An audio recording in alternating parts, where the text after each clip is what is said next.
სტამბოლში მიღწეული შეთანხმების ფარგლებში რუსეთმა და უკრაინამ გუშინ გასული კვირის განმავლობაში უკვე მეოთხედ გაცვალეს სამხედრო ტყვეები.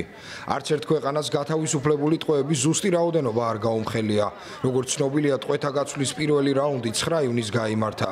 პროცესს გამოეხმაურა უკრაინის პრეზიდენტი ვოლოდიმირ ზელენსკი, რომელმაც დადებითად შეაფასა მორიგი რაუნდი. დღეს კიდევ ერთი გაცვლა შედგა. ამ კვირაში ეს უკვე მეოთხეა. ძალიან მნიშვნელოვანია, რომ ჩვენი ბიჭები სახლში დავაბრუნეთ. ამჯერად მოვახერხეთ ჩვენი ოფიცრების, არმიის ოფიცრებისა და მესაზღვრეების დაბრუნება. ასევე გათავისუფლდნენ ჯარისკაცები და სერჟანტები. ბევრი მათგანი ტყვეობაში 2022 წლიდან იმყოფება.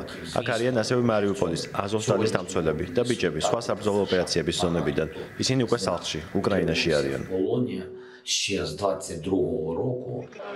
ზელენსკიმ განაცხადა, რომ გათავისუფლებული პატიმრები უმძიმეს მდგომარეობაში არიან. ტყვეობის მკაცრი პირობებისა და რუსეთში მიღებული დაზიანებების შემდეგ ისინი იღებენ ყველა საჭირო დახმარებას. ყველას უწევენ საჭირო დახმარებას, მათ უმძიმეს პირობებში ამყოფებდნენ. ზოგს დაზიანება აქვს მიღებული. მათი მდგომარეობა მართლაც ძალიან სერიოზულია. ჩვენ მუშაობთ ყველა ჩვენიანის დასაბრუნებლად, რომლებიც ამჟამად რუსეთის ტყვეობაში არიან. გეგმავთ, რომ გაცვლის პროცესი მომავალ კვირას გაგრძელდეს. ყოველ შემთხვევაში ასეთია შეთანხმება.